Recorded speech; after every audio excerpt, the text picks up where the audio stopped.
Alright guys, you guys been here with his Elimination Chamber predictions for this Sunday's Elimination Chamber pay-per-view presented by the WWE.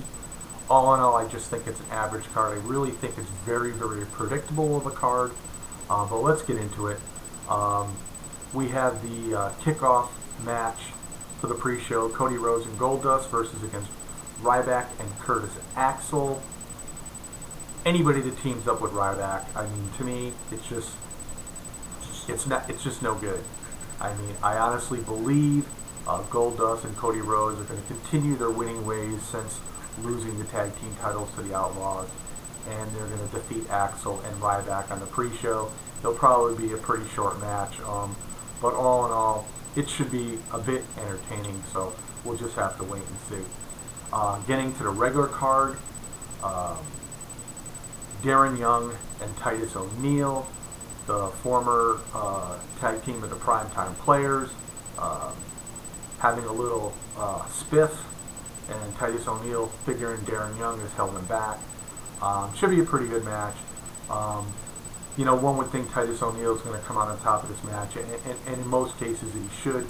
But actually I'm going to predict that Darren Young is going to find a way to come back and defeat Titus O'Neil, because Titus O'Neil has gotten the best of him in the recent weeks when they faced each other or confronted each other. So look for Darren Young to come out on top of this match.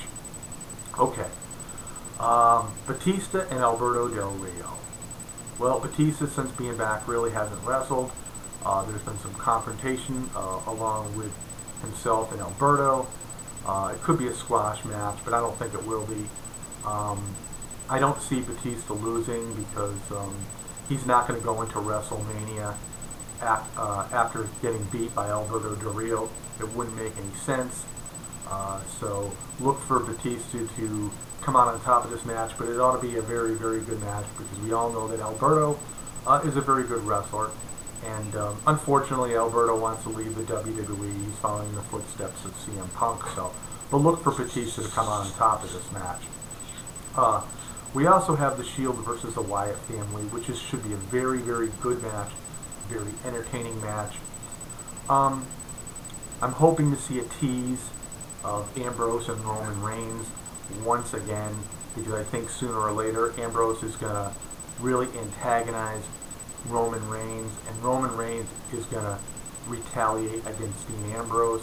I think this may be part of their downfall in this match. I actually look for the Wyatt family to come out strong in this match, headed into WrestleMania. And, you know, maybe hopefully after the Wyatts do defeat the Shield, which I do believe they will, maybe they'll start separating the Shield, putting them in individual matches, which they should be doing right now anyway. And as you know, as we've seen, we haven't seen Dean Ambrose defend that U.S. title in so long. I really don't even know why they keep it. I always thought you had to defend your title once every 30 days, but it doesn't seem like this is the case for Ambrose. But again, look for the Shield to come out on top of this match. Intercontinental Champion Big E going up against Jack Swagger. Well, the Real Americans have become pretty popular, Swagger and Cesaro. We saw a great match by Cesaro on Monday Night Raw with John Cena. He did lose, but it was one of those matches that, you know, the crowd really got into. I thought it was an excellent match, and I've said this before, if Cena's put with the right person, you know, they can have great matches.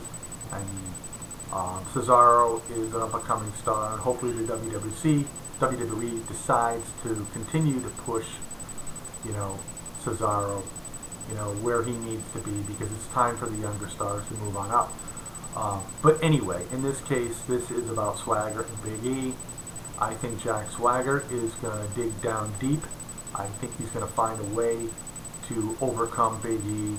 And I don't know whether Zeb Coulter is going to have any part of this, but I do believe that Jack Swagger is going to come out on top and become the new Intercontinental Champion for the WWE.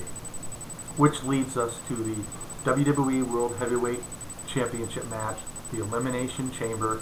We have the participants, the WWE World Heavyweight Champion Randy Orton, we have John Cena, we have Daniel Bryan, we have Sheamus, we have Cesaro, and we also have Christian. Now, as it's been predicted, Batista is supposed to face Randy Orton at WrestleMania. So I do believe, being a very predictable Elimination Chamber, that Randy Orton is going to retain the title. I do see possible scenarios that John Cena is going to get interfered with by the Wyatts, which will get John Cena out of this match probably rather quickly. Also, there's a possibility, because we haven't really heard much about Brock Lesnar, that maybe Brock Lesnar could take out Christian, insert himself into the chamber, and maybe just change the whole outlook of the chamber, and maybe Lesnar comes out on top, and then he would face Batista at WrestleMania at this point. But my way of thinking there would be, and this is, only my hopeful way of thinking, would be that Daniel Bryan would confront Batista and want a #1 contenders match. Bryan defeating Dave Batista, going on to WrestleMania to face Brock Lesnar, which would be a great, great main event, a better main event than Orton and Dave Batista could ever be, and Daniel Bryan doing the impossible and defeating Brock Lesnar at WrestleMania, and finally becoming and staying the WWE World Heavyweight Champion. That's one way it could go. But other way, it's pretty well predictable. The WWE has its sights, and you got to understand this too, that Triple H, Randy Orton, Dave Batista, the Outlaws are all friends, and it's probably going to happen to where Randy Orton is going to retain the title. The Usos and the Outlaws for the tag team titles. Outlaws are going to keep this belt till WrestleMania. They're not going to lose it until then, and I do think the Usos deserve the tag team titles. I think they're one of the best up-and-coming tag teams in the WWE.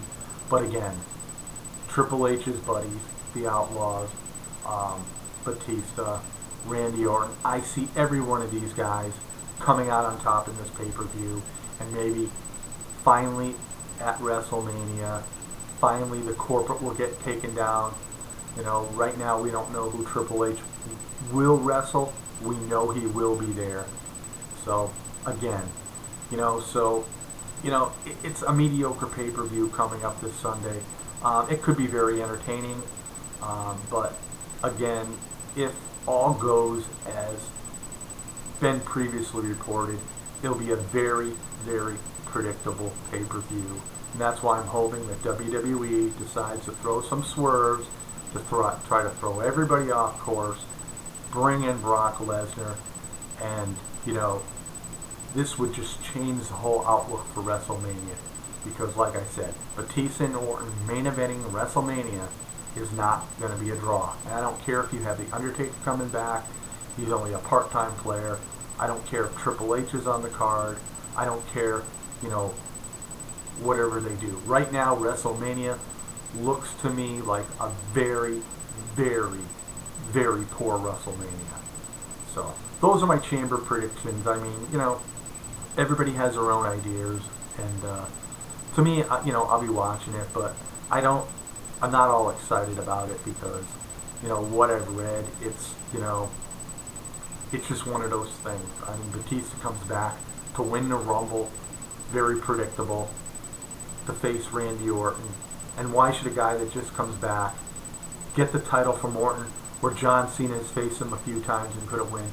Daniel Bryan should be champion. The WWE is just right now, they are so well out of sorts. I think they're trying to figure out what they're going to do. I think the loss of CM Punk has hurt them a bit. But again, those are my thoughts. Those are my opinions. So peace out, everybody. Enjoy the show.